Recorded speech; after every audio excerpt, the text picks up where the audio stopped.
Une fois de plus, sur LCI, nous avons assisté à un balai incessant de propagande pro-ukrainienne et anti-russe. Donc cela fait depuis 3 ans que ça dure. Alors comme je vous avais sollicité précédemment, euh, tout ce qu'il vous reste, c'est votre droit de vous exprimer. Donc, oui, donc toutes ces chaînes d'information, que cela soit le service public, France Télévisions, ou le secteur privé comme LCI, qui relaie toute cette propagande, bon, c'est le LCI, c'est privé, mais je pense qu'ils reçoivent des subventions pour le travail de propagande, ainsi que des fonds provenant de l'étranger, cette fois-ci pour la propagande israélienne, pro-israélienne. Et donc oui, une fois de plus, on a assisté à un balai incessant de bêtises de la part de ces gens, comme le général de Jong qui rappelle sur le plateau que, en s'adressant à ses collaborateurs et en leur rappelant que l'année dernière, ils affirmaient que les Russes, l'année dernière ou même l'année encore précédente, que les Russes récupéraient démontaient, désossaient les machines à laver pour récupérer les cartes graphiques afin d'en équiper leurs drones et leurs missiles. Et que oui, c'était il y a 2 ans, vous voyez, les Russes se battent avec des pelles, etc. Donc là, c'était la propagande, comme j'en avais parlé, c'était pour, vous voyez, c'était pour, voilà, on gagne, allons-y, vous voyez, c'était pour pousser, vous voyez. Donc, maintenant, il change de discours et donc De Jong le rappelle, hein, donc, il le dit à ses collaborateurs, vous vous souvenez, en 2022-2023, on racontait sur ce même plateau que les Russes récupéraient des cartes mères dans des machines à laver pour équiper leur armement. Bon, ça s'est révélé faux, bah oui. Donc la nuit précédente, les Russes ont envoyé 600 vecteurs sur Kiev, majoritairement. Oui. Donc ils changent de propagande. Il change il change de rhétorique. C'est la même propagande anti-russe, mais il change de rhétorique. Non, là maintenant, la Russie est bien puissante. On s'était trompé à raconter qu'ils se battent avec des pelles et qu'ils récupèrent les cartes graphiques dans des machines à laver, à l'intérieur des machines à laver. Et une chose comme ça, soit dit en passant, plus de 600 vecteurs, des drones et des missiles, et cela pourrait choquer, hein, mais seulement 18 morts civils. Oui, je dis bien seulement. Hein. Les Israéliens, avec une bombe, peuvent tuer 30 ou 40 personnes. 600 vecteurs, des drones ainsi que des missiles sophistiqués et seulement 18 morts civils. C'est oui, oui, bien évidemment que c'est 18 de trop, oui, on est d'accord, mais c'est quand même une guerre propre que font les Russes. Donc c'était quand? C'était courant juillet, je l'avais évoqué, vu que le chiffre était sorti dans toute la presse occidentale. Une nuit de bombardement, plus de 300 vecteurs, alors un peu plus de 300 drones. C'est pas des petits drones, ouais, c'est les drones Shahed, c'est plutôt, ça crée, je pense, plutôt de gros dégâts, vous voyez. Et une quinzaine de missiles et seulement 5 morts civils. Là, c'est en juillet. Comme je l'ai dit, bah, force est de constater que les Russes font une guerre plutôt propre. Doit-on rappeler les morts civiles causées, provoquées par les Américains en Irak et en Afghanistan? Il y a de nombreux cas, c'est documenté. Donc même un mariage en Afghanistan, ils bombardent 20 ou 30 morts. Il y a de nombreux cas de ce genre documentés. D'où l'expression dommages collatéraux. Vous voyez, eux, ils ont le droit, en fait. Voilà, ce n'est que des dommages collatéraux. Voilà, c'est comme ça qu'ils se justifient. Donc là, oui, c'est très étonnant. Hein. Et là, on parle, c'est comme les Israéliens. Hein. C'est un drone, une bombe, 20 ou 30 morts. 600 vecteurs, plus de 600 vecteurs, seulement 18 morts civils. À Kiev, une grosse ville. Ils réalisent une guerre propre, les Russes. On doit le dire. Donc, oui, donc pour revenir à ce que je disais tantôt, c'est des propagandistes, ils sont payés pour ça. Certains même, peut-être, hein, je ne sais pas, y croient. Oui, pourraient y croire, mais peu importe. C'est quelqu'un qui y croit en plus, qui est un pro-ukrainien convaincu, bah c'est parfait, il sera crédible. Peu importe, ça revient au même. Hein, et même si l'intervenant, un franco-américain, qui peut paraître comme ça, convaincu, après, peu importe, hein, il est payé pour relayer la propagande, hein, qu'il y croit ou non. Il est payé pour ça, lui, voilà, peu importe. Hein, mais sinon, bien évidemment, c'est une propagande qui est mise en place par le camp occidental. Et je vous le dis, hein, eux, leur but, c'est de vous manipuler l'opinion publique. Vous, en tant que citoyen, c'est tout ce qui vous reste. Voyez, votre opinion, vos pensées. Donc oui, affirmez votre pensée, affirmez votre opinion. Rendez-vous sur ces chaînes-là, d'autant plus que si c'est le service public, et commentez, dites-leur, arrêtez avec vos propagandes, avec votre propagande, vos mensonges. Parce que comme je vous le dis, hein, un matin, vous allez vous réveiller, et ça sera la guerre. Hein. Vous n'allez pas la voir arriver. Donc comme j'en parlais le 22 août, il y a une semaine, les Ukrainiens ont détruit un pipeline dans la région de Briansk, pipeline qui reliait la Russie à la Hongrie et qui fournissait en pétrole la Hongrie ainsi que la Slovaquie. Le ministre des Affaires étrangères hongrois, suite à ça, a dit que c'était une attaque contre la souveraineté de la Hongrie et qu'il en accusait Kiev et Bruxelles. Vous vous souvenez, l'année dernière, on a les images. Le président slovaque a essuyé une tentative d'attentat sur sa personne. Il a reçu une ou deux balles et on a vu l'assaillant se faire directement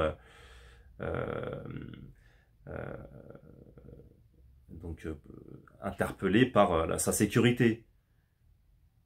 Le président slovaque, cette année, a hésité à se rendre sur la place rouge pour la commémoration du 80e anniversaire de la Grande Guerre patriotique, de la Grande Victoire patriotique. Il hésitait. Finalement, il n'y est pas allé. Oui. Vous voyez, comme il sait qu'il tente d'attenter à sa vie, bon, il a dit, je vais pas jouer avec le feu, je vais pas surenchérir, il ne s'y est pas rendu, mais c'est un allié de Poutine, ainsi que la Hongrie. Donc ça, bien évidemment, ça pose problème à Bruxelles. Donc je vous le dis, un matin, vous pourriez vous réveiller et, je sais pas, attentat en Hongrie ou en Slovaquie, ou bien des échanges de coups de feu à la frontière hongro-ukrainienne. Et ensuite, c'est les jeux des alliances, comme pour la Première et la Seconde Guerre mondiale. Donc, je vous dis, tout ce qui vous reste, c'est votre opinion publique, malheureusement. Donc, profitez-en. C'est votre, oui, tout ce qui vous reste, c'est votre opinion, oui, c'est vous tous qui constituez donc un peuple, une nation, une opinion publique. Tout ce qui vous reste, donc c'est ça. votre opinion, voilà, c'est votre droit de vous exprimer. Vous êtes sur les réseaux sociaux. Allez-y, exprimez-vous, exprimez-vous, parce que ces gens-là, c'est ça qu'ils veulent.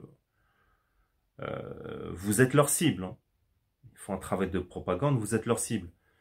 D'autant plus que sur LCI, souvent on remarque ça, dès qu'on a un commentaire pro-russe, quelqu'un plutôt pro-russe, qui réfute tous ces arguments mensongers, qu'on entend depuis 3 ans déjà, tout de suite on dit, il y a des gens qui viennent juste en dessous de ce commentaire et qui disent, ouais, t'es un Africain. Et parce que les Africains sont très pro-Poutine, pro-russe.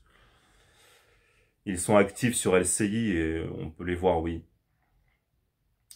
Donc, je veux dire, allez-y, quoi. Je veux dire, si... allez-y, quoi. Allez-y, quoi. Je veux dire, voilà. Les Africains ne sont pas directement concernés. Ils sont pro-russes, oui, certes. Mais ils ne sont pas directement concernés. C'est vous qui êtes directement concernés. C'est vous qui êtes la cible de tout ça. Et donc, une chose comme ça que j'aimerais réfuter, oui, de toute façon, regardez. Allez, tout simplement. Ils nous parlent, en fait, c'est très... ils veulent passer par... voilà, ils veulent jouer sur le levier de l'émotionnel. Eux seraient des humanistes, vous voyez. On le voit sur les plateaux, c'est des humanistes, ils pensent aux pauvres Ukrainiens, etc. Mais c'est vraiment prendre les gens pour des crétins. Ils nous parlent comme si que derrière tout ce qui se passe en Ukraine, il n'y a pas des enjeux géostratégiques, économiques, etc., etc. C'est vraiment infantiliser les gens. Donc, faut-il le rappeler, les accords de Minsk négociés en 2014 et 2015, Minsk 1 et 2, entre Vladimir Poutine, François Hollande et Angela Merkel. Angela Merkel l'a bien dit. Et ensuite même, il me semble, François Hollande l'a avoué également.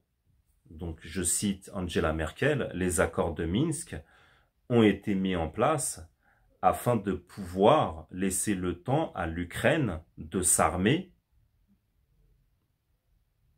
dans le but de mener la guerre à la Russie. Hein. C'était, voilà, je paraphrase, mais je ne trahis pas ses propos.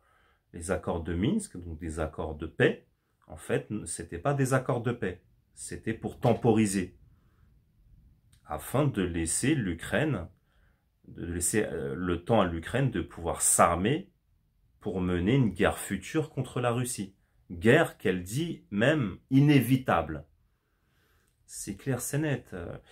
Soit dit en passant, Grand Angle, la chaîne d'économie, a fait une excellente vidéo.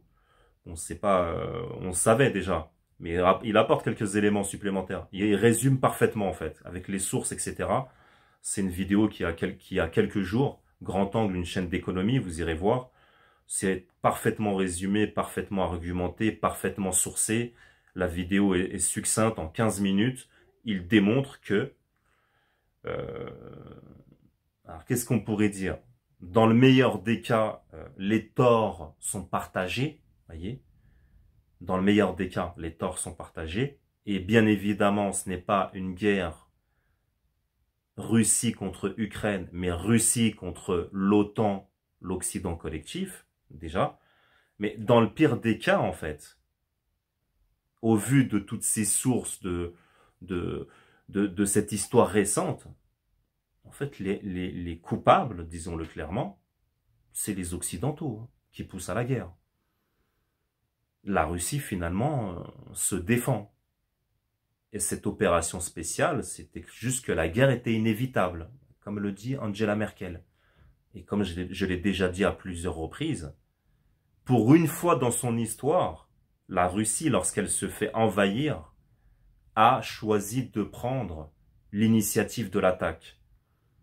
Contrairement aux Mongols, à Napoléon et aux nazis. Cette fois-ci, la Russie a pris l'initiative de l'attaque. Donc voilà, c'est clair, c'est net, d'autant plus que, comme on nous le dit, comme on l'entend, comme quoi voilà, les pauvres Ukrainiens à qui on ne fournit pas assez d'armes, c'est totalement faux. Les pauvres Ukrainiens qui sont en sous-effectif, c'est totalement faux. Donc là, j'ai trouvé des stats. L'armée russe, 1 300 000 hommes de métier. 1 300 000 hommes. L'armée ukrainienne 900 000. Les réservistes, côté russe, 2 millions. Côté ukrainien, 1 200 000. Paramilitaires, côté russe, 250 000. C'est les Wagner, je pense. Côté ukrainien, 100 000. Et c'est cette armée, ces 100 000 là, c'est sûrement cette armée dont on a entendu parler. C'est une armée qui vient de partout, hein. États-Unis, Argentine, Grande-Bretagne, France. C'est une armée internationale, nation, si je puis dire. Voyez, et d'autres donc paramilitaires, hein, c'est mercenaires. Hein. Donc dedans, il y a des sociétés privées, je sais pas, BlackRock, etc. C'est pour ça que même on a des mercenaires de toute nationalité se sont fait capturer en Ukraine par les Russes. Hein. Même des Marocains, des gens de tous les pays. Donc voilà, des mercenaires. Ensuite, en ce qui concerne les aéronefs, oui, certes, les Russes ont 10 fois plus d'avions et d'hélicoptères que les Ukrainiens. Mais ça, c'est les effectifs totaux. C'est les statistiques officielles d'un bureau de statistiques international des plus officiels, Statista. Oui, mais ça, c'est les effectifs totaux. Je pense pas que les Russes engagent tout leur matériel en Ukraine. Mais assez étonnant, en revanche, en termes de chars de combat, les Russes n'ont que 5 fois plus de chars que les Ukrainiens. On parle d'effectifs totaux ici, là. Les Ukrainiens ont environ 1200 chars, les Russes 5700. Donc seulement 5 fois plus. Et encore une fois, je pense pas que les Russes engagent tous leurs chars de combat. On parle de chars de combat précisément, parce qu'il y a toutes sortes de véhicules blindés. Hein. Donc là, c'est toujours, oui, en permanence, ils veulent nous faire croire que les Ukrainiens sont beaucoup moins bien armés, beaucoup moins nombreux, etc., etc. Non, je veux dire non. Hein. Par exemple, cette année, courant avril 2025, dans toute la presse occidentale, on nous dit que la République tchèque livre ses derniers T-72 de l'ère soviétique. Vous voyez, comme quoi, après, il n'y a plus rien. Quoi. Là, c'est les derniers, c'est qui dataient de l'ère soviétique. Il y a une usine de T-72 en Tchéquie qui tourne encore et qui produit un char tous les 4 jours à destination de l'Ukraine. Il y a une photo où l'on voit Zelensky, il me semble, en 2024, en Allemagne. Il a été invité en Allemagne et qui pose en compagnie de soldats ukrainiens et de soldats allemands, vu que c'est... en même temps, c'était des exercices, pas des exercices conjoints, mais l'armée allemande formait les Ukrainiens sur les systèmes patriotes qu'on voit derrière. Oui, je me suis trompé. Moi, j'ai dit Gepard. Oui, Gepard, c'est de l'anti-aérien allemand. Mais c'est de l'anti-aérien mobile. Vous voyez? Performant. Hein. Ils en ont livré une quinzaine. C'est assez performant. Hein. C'est de l'anti-aérien mobile. C'est le dernier cri allemand. Hein.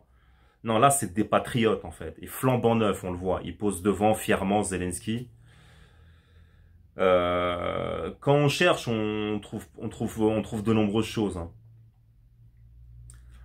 Donc, non, les Ukrainiens sont très bien armés. Ils ont ce qu'il faut. Hein. Ils ont vraiment ce qu'il faut. Déjà, donc c'est combien?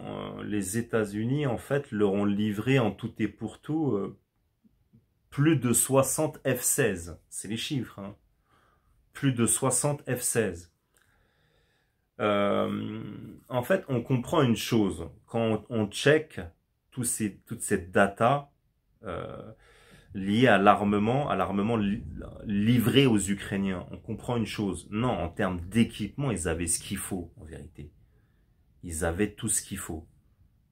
Tout type d'armes. Avions de combat, hélicoptères de combat, chars, toutes sortes de véhicules blindés, toutes sortes de véhicules blindés de transport de troupes, blindés ou non, toutes sortes d'anti-aériens, patriotes, guépards, toutes sortes de roquettes, etc., etc. Vraiment, ils avaient tout en vérité. Mais c'est quoi qui manque en fait? On comprend un moment.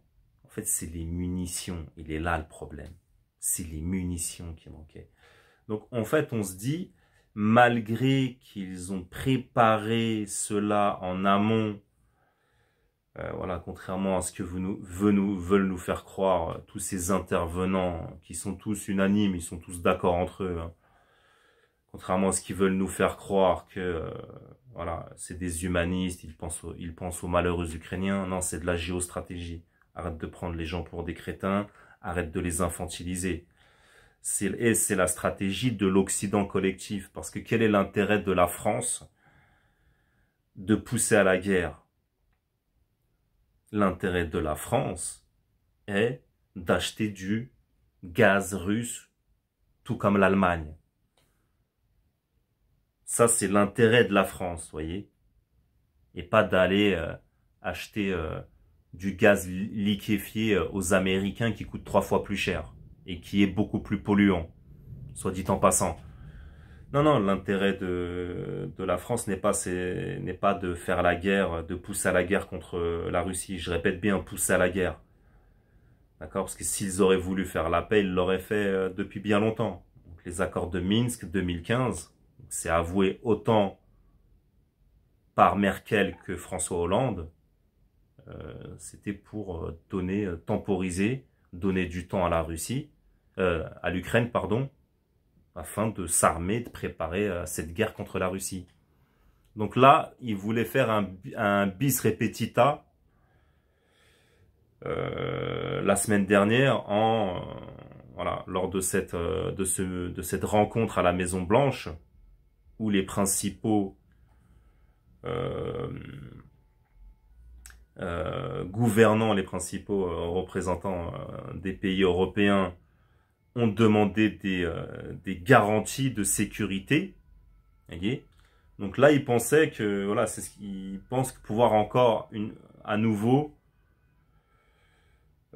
temporiser afin de voyez, d'avoir un peu de temps pour eux en fait. Donc la Russie là est maître du temps. Elle s'est fait avoir une fois en 2015, elle ne se refera plus avoir. D'où même, ça se trouve, ces bombardements massifs, ils ont pris pour cible des livraisons d'armes. Oui. Et oui, et un bâtiment de l'Union européenne a été bombardé, je pense que c'était en guise d'avertissement, puis il n'y a pas eu de mort, pour les prévenir. Donc non, ils veulent cette guerre, et ils veulent vous manipuler. Ils veulent vous manipuler. Donc je vous dis, hein, tout ce qui vous reste, c'est votre opinion, c'est votre libre arbitre, c'est vos idées, vos pensées. Allez-y, exprimez-vous. Allez-y. Parce qu'en plus, c'est avec votre argent qu'ils vous manipulent. Hein. Autant le service public, LCI, hein, qui reçoit des subventions hein, pour services rendus, pour cette propagande. Hein. C'est clair, c'est net. Et c'est pour ça que, comme je dis, contrairement à ce qu'on veut nous faire croire, il n'y a pas dissension entre les États-Unis et l'Europe. Pas tant que ça. Les dissensions peuvent apparaître à certains niveaux, en fait. Sur, on va dire, par exemple, au niveau monétaire. d'accord? Comme je l'avais déjà remarqué l'année dernière, la BCE s'est libérée en partie de la Fed et c'est parce que depuis 10 ans, 15 ans, en fait, la BCE s'aligne sur la Fed. L'année dernière, pour une fois, la BCE a pris son indépendance et a même fait comme une attaque commerciale et monétaire contre les États-Unis. Voyez, où elle a baissé fortement ses taux, obligeant la Fed à s'aligner. Pour une fois, comme je l'avais expliqué, ce n'était plus la BCE qui s'alignait sur la politique monétaire de la Fed, mais l'inverse. Ou plutôt, pas l'inverse, mais la BCE, cette fois-ci, a pris une décision indépendante et a obligé la Fed également à baisser ses taux, ce qui n'arrangeait pas la Fed. Donc c'est comme une guerre commerciale. Oui, il peut y avoir, au niveau économique et monétaire, il peut y avoir des dissensions. Vous voyez ce que je veux dire? Comme je l'avais remarqué l'année dernière. Mais la stratégie, la grande stratégie à laquelle on assiste là, c'est une stratégie de l'Occident collectif. C'est une stratégie de l'Occident collectif. Eh bien oui, bah là, comment cette fois-ci, comment expliquer que cette fois-ci, toujours sur un plan économique, la France et l'Allemagne se tirent une balle dans le pied en boycottant le gaz russe et en préférant donc pousser à la guerre. Vous voyez, c'est la stratégie de l'Occident collectif, contrairement à ce qu'on veut nous faire croire, autant dans les médias que dans les médias alternatifs sur YouTube. Il n'y a pas comme ça confrontation entre Donald Trump d'un côté et Macron et l'Europe de l'autre. Non, non, non. C'est de la poudre aux yeux, c'est le cinéma médiatique. Oui, comme je le disais donc, et on va conclure avec ça. Donc je vais vous montrer toutes ces statistiques. En 2013, les dépenses militaires de l'Union européenne bondissent. Elles passent à 200 milliards de dollars. 2013, comme par hasard. Un an avant Maïdan et les accords de Minsk. Voyez ? Pour quelles raisons les dépenses militaires de l'Union européenne en 2013 bondiraient Vous voyez, on comprend que, vous voyez, c'est la grande stratégie. On prépare les choses. Au moins 10 ans avant, on y pense déjà. Vous me suivez? C'est ça la grande stratégie. Donc, bien évidemment qu'elle ne peut pas être dépendante de l'alternance gauche-droite ou bien de l'alternance républicain-démocrate. Administration républicaine ou démocrate. Non, ça n'a aucun sens. Et depuis, les dépenses militaires de l'Union européenne n'ont fait qu'augmenter pour s'élever aujourd'hui pour atteindre aujourd'hui un montant de 320 milliards de dollars. Elles n'ont fait qu'augmenter. Jusqu'en 2024, 320 milliards de dollars. La courbe est comme ça. Hein. Donc, Donald Trump qui dit que l'Europe profite de nous, c'est nous qui mettons tout l'argent dans l'OTAN, eux ne veulent pas investir pour leur sécurité. Vous voyez, tout ça, c'est bien évidemment, encore une fois, c'est le cinéma médiatique. C'est comme si qu'ils faisaient semblant de s'affronter sur ce sujet-là. Mais personne n'a souligné, ni dans les médias mainstream, ni même dans les médias alternatifs sur Internet, que non, il ment. Il ment. L'Union européenne n'a fait qu'augmenter ses dépenses militaires ces 10 dernières années. N'a fait qu'augmenter ses dépenses militaires ces dernières années. C'est faux, totalement faux ce que raconte Donald Trump. C'est, encore une fois, c'est convenu dans les médias pour créer un débat et dans le but de manipuler l'opinion publique, pour que vous vous dites, ah, le méchant ogre russe qui veut nous attaquer, ah oui, il faut investir dans l'armement, c'est pour avoir votre consentement.